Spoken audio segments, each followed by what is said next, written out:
आज मैं आह्वान करने के लिए आया हूं कि मोदी जी को तीसरा कार्यकाल दीजिए। भारत मोदी जी के नेतृत्व में तीसरी बड़ी अर्थव्यवस्था बनेगा और दुनिया के सिरमौर बनकर के नेतृत्वकर्ता के रूप में स्थापित होगा।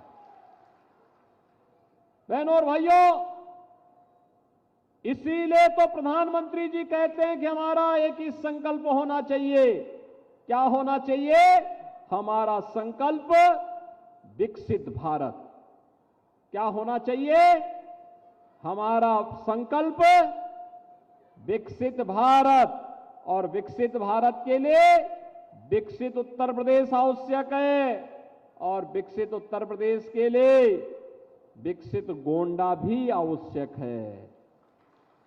और विकसित गोंडा के लिए ही यहां की सड़कों को 4 लेन के साथ जोड़ने की कार्रवाई आगे बढ़ रही है। विकसित भारत के लिए ही गोंडा में मेडिकल कॉलेज दिया गया है। विकसित भारत के लिए ही ये 1700 करोड़ रुपए की परियोजनाएं यहां पर आई हैं। विकसित भारत के लिए ही वनटांगिया समुदाय को आजादी के बाद पहली बार इस डबल इंजन सरकार ने न्याय देने का काम किया है। विकसित भारत के लिए ही आज हम बाढ़ की परियोजनाओं को पूरा करने के लिए आपके पास आए हैं।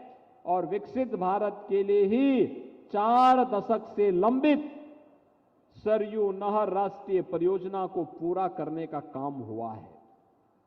बहनों भाइयों, कोई सोचता था कि श्रावस्ती भी वायु सेवा से जुड़ेगा? कल ही मैं याद कर रहा था, कल ही मैं देख रहा था, श्रावस्ती में वायु सेवा शुरू हो गई। अयोध्या में इंटरनेशनल एयरपोर्ट बन चुका है। गोंडा को हम 4 लेन की कनेक्टिविटी से जोड़ने के लिए, अयोध्या से जोड़ने की एक बड़ी कार्रवाई को आगे बढ़ा रहे हैं। और 84 कोसी परिक्रमा का मार्ग पर 8,000 करोड़ रुपए खर्च हो रहे हैं। 8,000 करोड़ रुपए, 60,000 करोड़ में आपका गोंडा जनपद भी आता है।